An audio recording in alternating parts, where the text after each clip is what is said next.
don José William Gómez de la zona cafetera, y él va a continuar hablándonos hoy de la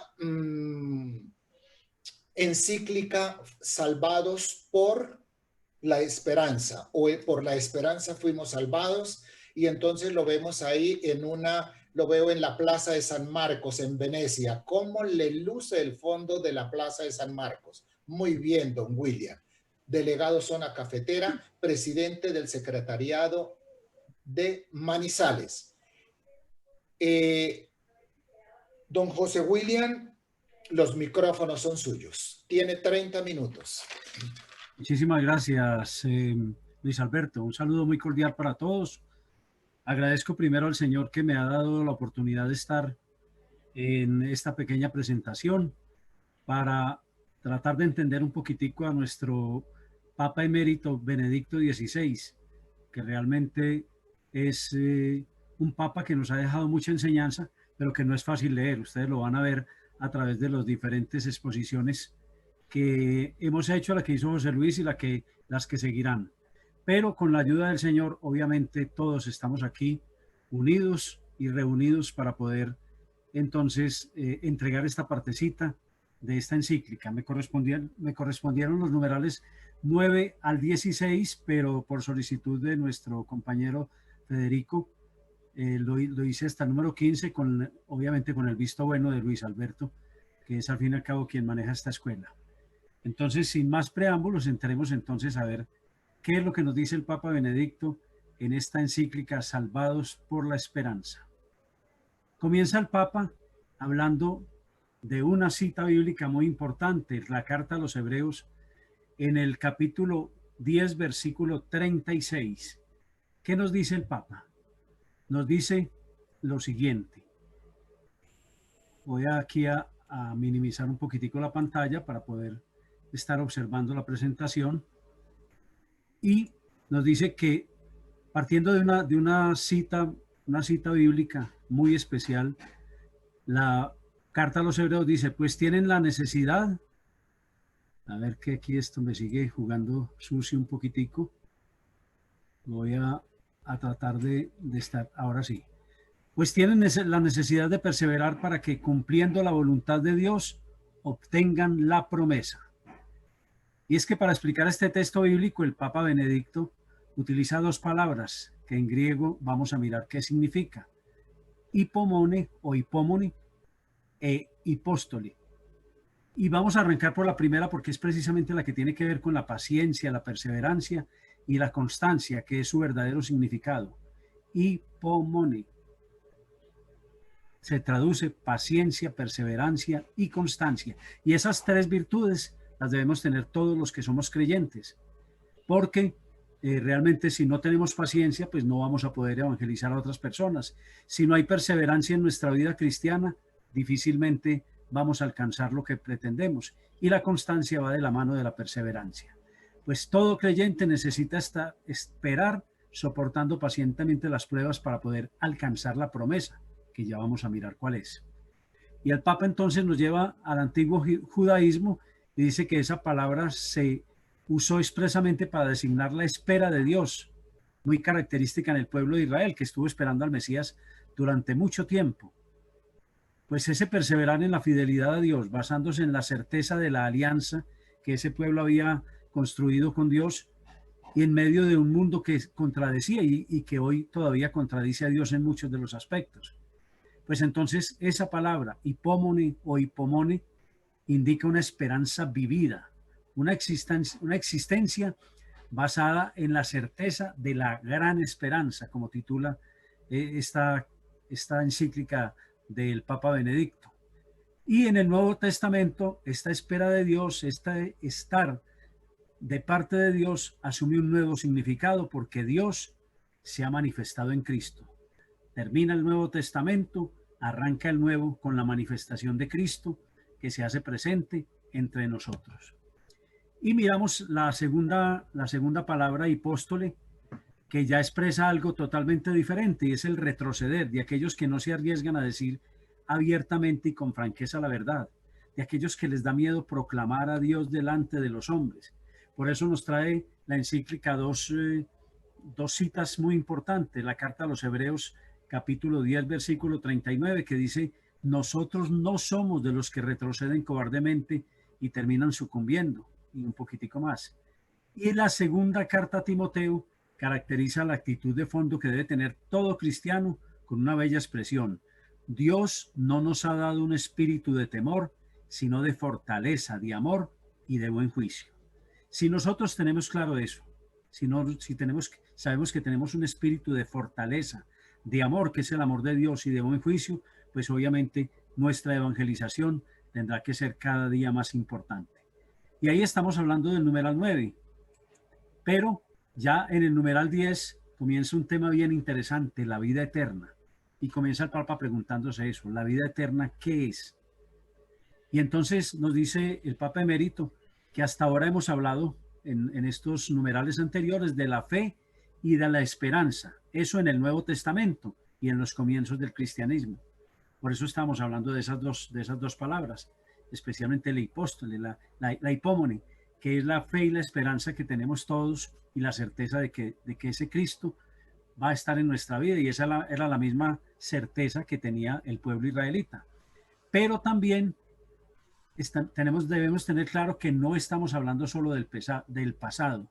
Toda la reflexión concierne a la vida y a la muerte en general. Aquí comienzan esos dos temas que el Papa toca en esta encíclica: la vida y la muerte en general. Y por tanto tiene que ver también con todos nosotros aquí y ahora. Nadie se excluye de esas dos palabras: vida y muerte. Entonces es el momento de preguntarnos ahora de manera explícita, y esto todo es muy textual de lo que dice el Papa: ¿la fe cristiana es también para nosotros ahora una esperanza que transforma y sostiene nuestra vida?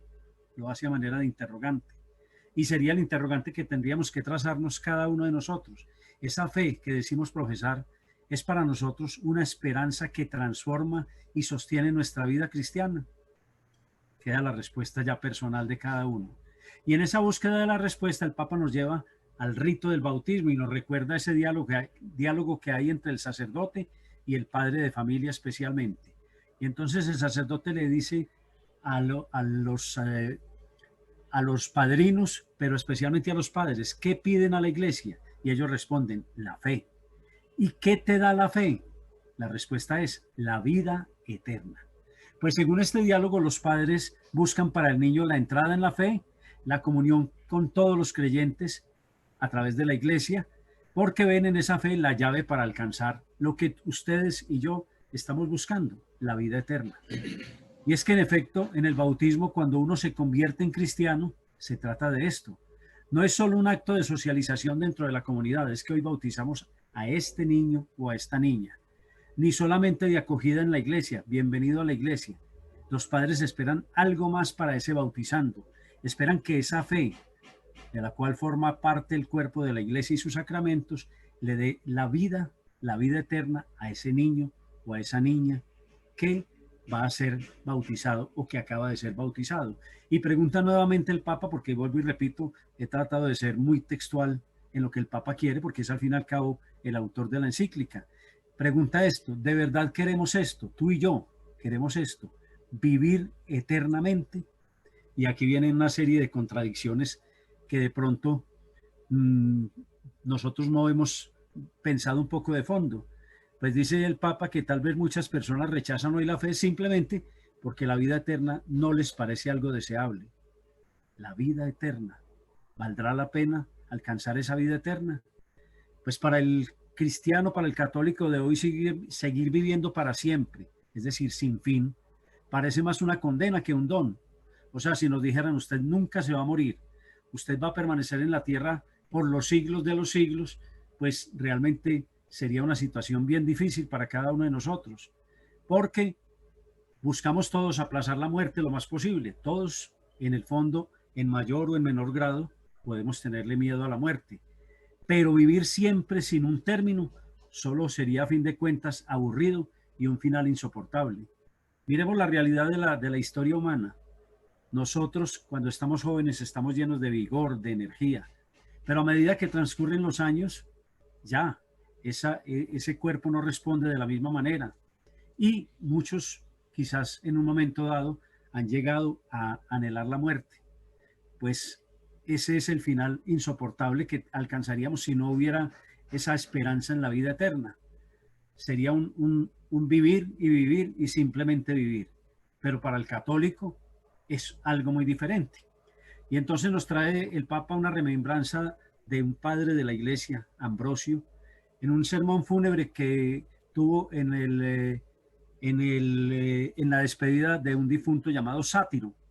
Y él dice el Papa: es verdad que la muerte no formaba parte de nuestra naturaleza, sino que se introdujo en ella. ¿Y cuándo se introdujo? Con el pecado de Adán y Eva. Hasta ese momento, Dios no tenía planeada la muerte para el ser humano. Pero Dios no instituyó la muerte desde el principio, sino que nos la dio más como un remedio, dice el Papa. En efecto, la vida del hombre, condenada por culpa del pecado a un duro trabajo y a un sufrimiento intolerable, comenzó ya a ser digna de lástima por muchas personas. Era entonces necesario dar un fin a estos males, de modo que la muerte restituyera lo que la vida había perdido. Como pueden ver, no es fácil entender esta parte, pero simplemente el Papa nos está diciendo que estamos buscando la vida eterna, la que todos anhelamos, y esa vida es la que cada uno de nosotros debe luchar por alcanzar. La inmortalidad, dice el Papa, en efecto es más una carga que un bien. Si no entra en juego la gracia de Dios, esa que todos buscamos, esa que el cursillo nos muestra en ese rollo maravilloso de gracia. Y ya Ambrosio lo había dicho poco antes: no debemos deplorar la muerte, ya que es verdadera causa de salvación. Entonces, ahí comienza como una parte muy interesante para nosotros. Todos en el fondo, vuelvo y repito, en un momento dado hemos tenido temor a morir. Pero si realmente estamos enlazados con lo que Cristo nos ha ofrecido desde el bautismo, la vida eterna, entonces esa muerte ya no es para nosotros causa de tristeza, de dolor, sino causa de salvación. Por eso dice tan bellamente el ritual de los difuntos: es que la vida de los que en ti creemos, Señor, no termina, se transforma. Y al deshacerse esta morada terrenal, alcanzamos una morada eterna en el cielo. Esa es la gran ventaja de la muerte. Sea lo que fuere, lo que Ambrosio quiso decir exactamente con estas palabras, es cierto que la eliminación de la muerte, como también su aplazamiento casi ilimitado, pondría a la Tierra y a la humanidad en una condición imposible y no comportaría beneficio alguno para el individuo mismo. ¿Qué tal que en vez de 7.500, 8.000 millones de personas y que nadie se hubiera muerto, estuviéramos 40.000, 50.000, 200.000 millones de personas? Sería algo ilógico y muy complicado para la Tierra y para la humanidad en general. Pero también nos dice el Papa: obviamente hay una contradicción en nuestra actitud, la tuya y la mía seguramente, que hace referencia a un contraste interior de nuestra propia existencia. Por un lado, no queremos morir. Los que nos aman sí que menos quieren que muramos. Ellos quieren que permanezcamos mucho tiempo con ellos. Pero por el otro lado, sin embargo, tampoco deseamos seguir existiendo ilimitadamente. No, queremos que algún día llegue ese fin. Y muchos, cuando tienen una enfermedad bien complicada, le piden más bien al Señor que se los lleve, porque ya los dolores y la angustia de la enfermedad, pues realmente les traen mucha dificultad. Tampoco la Tierra además ha sido creada con esa perspectiva de que esto se llene y se llene de habitantes, sino que vayamos circulando. Hoy nacieron muchas personas en el mundo, pero también murieron muchas. Hoy, infortunadamente, a causa de este COVID-19. Y pregunta el Papa: ¿qué es realmente la vida? ¿Y qué significa verdaderamente eternidad? Y mire que nos contesta el mismo. Dice: hay momentos en que de repente percibimos algo como especial. Yo estoy como viviendo mi vida de gracia aquí en la tierra, y estoy como viviendo en el cielo aquí en la tierra. Nosotros los que seguimos a Dios hemos vivido mucho esos momentos de cielo aquí en la tierra. Pero si esto sería precisamente la vida, ese alcanzar esa felicidad, entonces ahí valdría la pena hablar de la vida, de la eternidad, que es a la que todos estamos aspirando. En contraste con ello, lo que cotidianamente llamamos vida, en verdad no lo es. Agustín, otro gran maestro de la Iglesia, en su extensa carta dirigida, en una oración dirigida a Proba, una viuda romana acomodada y madre de 3 cónsules, escribió una vez: en el fondo queremos solo una cosa, la vida bienaventurada. ¿Y qué es la vida la vida bienaventurada? Es la vida feliz, feliz en Cristo. Es la vida que simplemente es vida, es simplemente, no es simplemente vidas, es simplemente felicidad.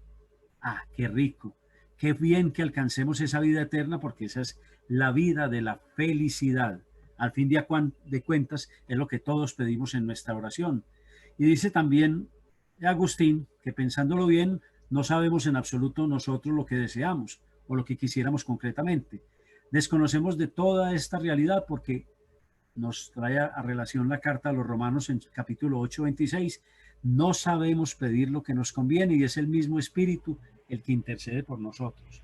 Y es que esa carta a los Romanos tiene desde el capítulo 8, del 18 al 26 precisamente, tiene una alegoría y dice el premio que esperamos, ese que tú y yo esperamos. Yo me voy a gastar un minutico más leyendo esto porque me pareció muy lindo. Entiendo por lo demás que los sufrimientos del tiempo presente no pueden compararse con la gloria que un día se nos manifestará, porque la creación misma espera anhelante que se manifieste lo que serán los hijos de Dios, condenada al fracaso no por voluntad propia, sino por aquel que así lo dispuso. La creación vive en la esperanza de ser también ella liberada de la servidumbre de la corrupción y participar así en la gloriosa libertad de los hijos de Dios. Sabemos en efecto que la creación entera está gimiendo con dolores de parto hasta el presente, pero no solo ella, también nosotros los que poseemos las primicias del Espíritu, gemimos en nuestro interior, suspirando para que Dios nos haga sus hijos y libere nuestro cuerpo. Y continúa hasta terminar con esa, que a veces no sabemos pedir lo que nos conviene y es el mismo Espíritu el que intercede por nosotros para volvernos a una realidad más humana y más cristiana. Ya en el numeral 12, San Agustín describe de un modo preciso, esta ya es tomada directamente de la carta, dice que de la encíclica, dice que San Agustín describe de un modo preciso la situación esencial del hombre, la situación de esa que provienen todas sus contradicciones y todas sus esperanzas. Y entonces dice, de algún modo deseamos la vida misma, la verdadera, la esa que estamos viviendo, la que no se ve afectada ni siquiera por la muerte, pero al mismo tiempo no conocemos eso hacia lo que nos sentimos impulsados, o sea, no conocemos realmente la vida eterna. Entonces, a veces quisiéramos permanecer Está aquí. todo como cortado.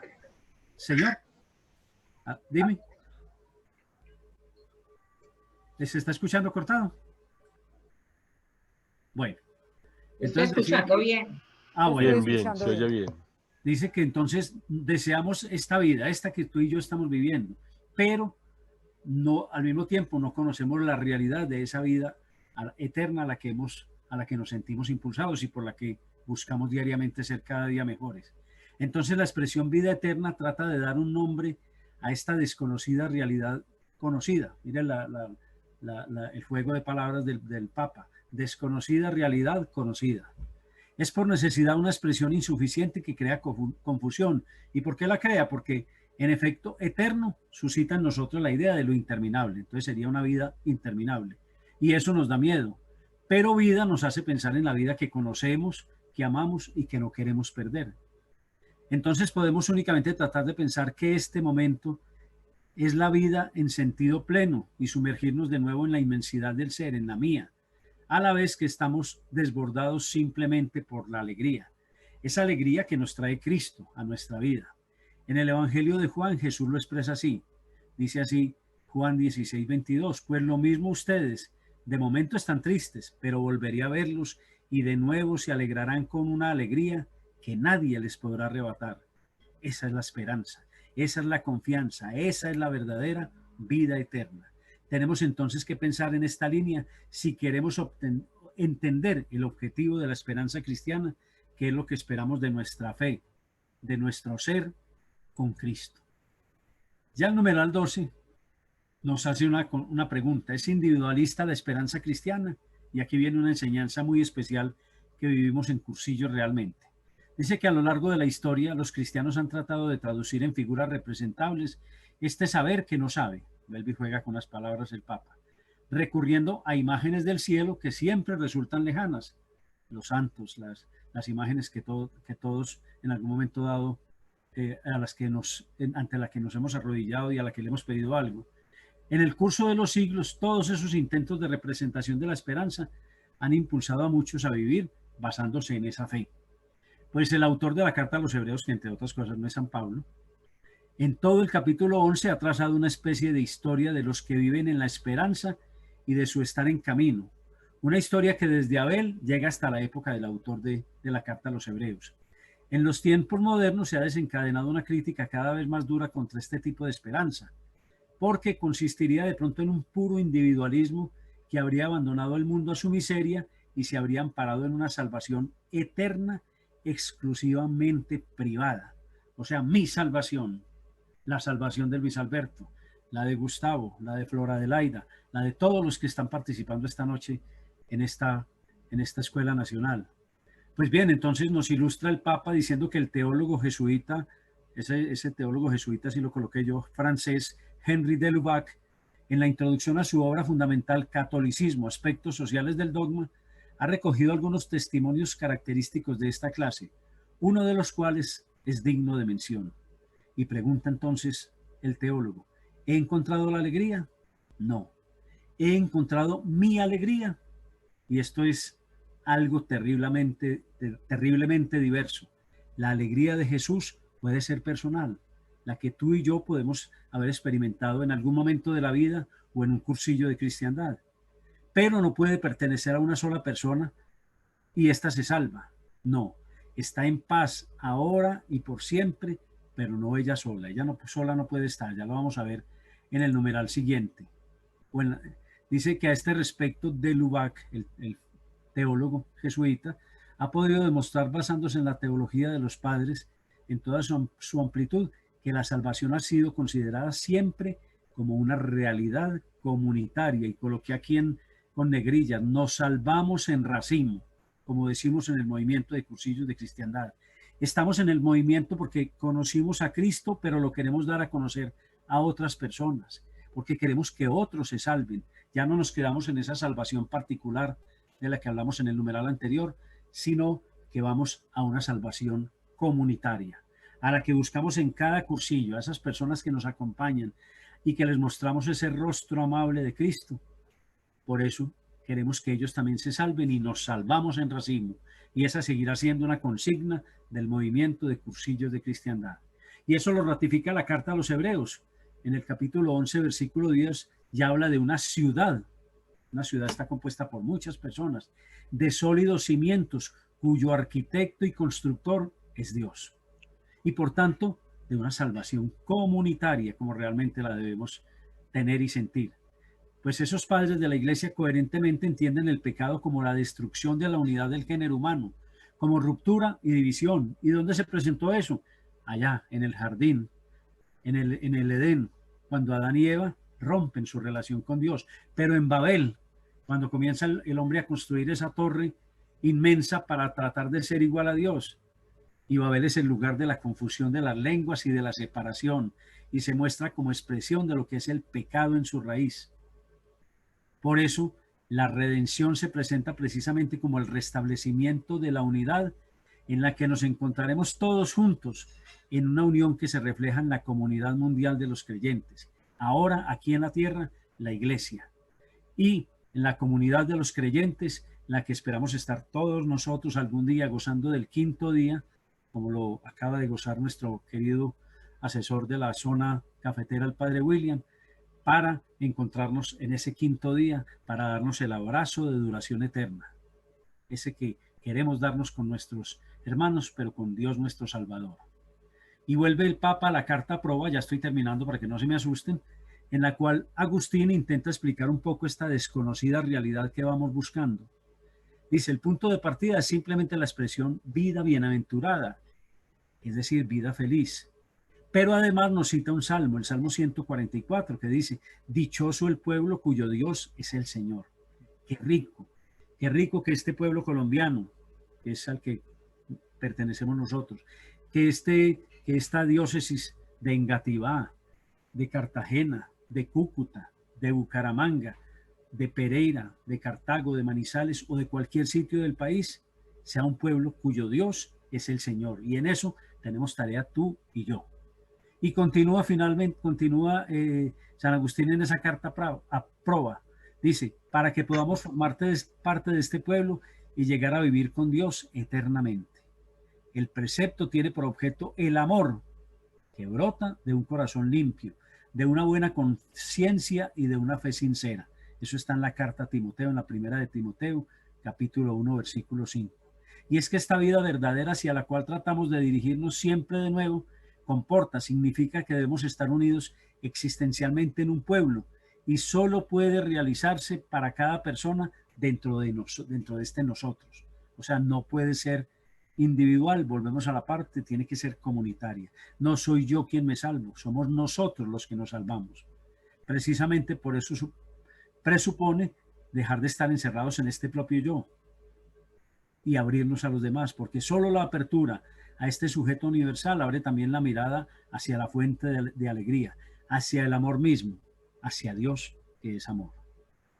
Y finaliza el Papa, vamos a ver si no, todavía voy en la, así, ya voy a la 15, que es la última que me corresponde, pero voy a dar un pequeño toque de la 16, como para darle una finalización, porque esta 15 si nos deja ya nos habla de, ese numeral 15 nos habla de unos temas totalmente diferentes. Nos comienza hablando de esa vida bienaventurada orientada a la comunidad y que se refiere a algo que está ciertamente más allá del mundo presente, pero precisamente por eso tiene que ver también con la edificación del mundo, con este mundo en el que vivimos, de maneras muy diferentes según el contexto histórico y las posibilidades que éste ofrece o excluye. En el tiempo de Agustín, cuando la irrupción de nuevos pueblos amenazaba la cohesión del mundo, en la cual había una cierta garantía de derecho y de vida en una comunidad jurídica, se trataba de fortalecer los fundamentos verdaderamente básicos de esta comunidad de vida y de paz para poder sobrevivir en aquel mundo cambiante. Pero nos trae a relación ahí el Papa, dice que en la conciencia común y nos lleva a los monasterios, que aparecían como lugares para huir del mundo y eludir así la responsabilidad con respecto al mundo, buscando la salvación privada. Yo me voy a un monasterio para salvarme, para orar de pronto por los otros, pero esencialmente para salvarme yo. Pues Bernardo de Claraval, con su orden reformada, llevó una multitud de jóvenes a los monasterios, pero tenía una visión muy diferente sobre esto. Para él, los monjes que estaban en ese monasterio deben tener una tarea con respecto a toda la iglesia y por consiguiente también respecto al mundo. Y nos presenta este nuevo concepto porque los jóvenes aristócratas, que generalmente eran los que se formaban en esos monasterios, acudían a ellos y debían someterse a un trabajo manual, un trabajo físico, manual. Sostiene que como lugar de labranza práctica y espiritual debe preparar el nuevo paraíso. Y recuerde que cuando hablamos de iglesia, en el rollo de iglesia, decimos que la iglesia es tierra de labranza también. Pues una parcela de bosque silvestre se hace fértil precisamente cuando se talan los árboles de la soberbia, se estirpa lo que crece en el alma de modo silvestre y así se prepara el terreno en el que se puede crecer pan para el cuerpo y para el alma. Pues bien, ahí termina el numeral 15, pero con la venia de mi compañero Federico Vargas, simplemente me metí al 16, no para exponerlo, porque lo va a exponer él la próxima semana, Dios mediante, como para darle como un remate a esta charlita pequeña de esta noche. En el numeral 16, que va a exponer Federico, nos habla ya de dar una finalización lógica a estos numerales de la encíclica, hablando de la salvación del alma nuevamente, y vuelve y nos repita que no debe ser una búsqueda egoísta por alcanzar la misma. Y podríamos surgir, dice el Papa al final, que hoy ha surgido una nueva época, la cual consiste en una nueva correlación entre ciencia y praxis, la cual significaría que se restablecería el dominio sobre la creación que Dios había dado al hombre y que se perdió por el pecado original. Qué bueno que esto último se cumpliera, restablecer el dominio sobre la creación de Dios y del hombre para acabar con ese estigma del pecado original, si así se pudiera llamar. La verdad es que, finalizando, simplemente digo, la vida y la muerte. Hemos de perderle un poco miedo a la muerte y hemos de saber vivir la verdadera vida, que es la vida eterna, para constituir al final ese pueblo de Dios en el que todos ustedes, mis hermanos del movimiento de cursillos de cristiandad de Colombia, espero que nos encontremos algún día en el quinto día, allá, al lado del Creador, en la presencia del Padre, del Hijo y del Espíritu Santo, y con la bendición de María Santísima. Muchas gracias a todos.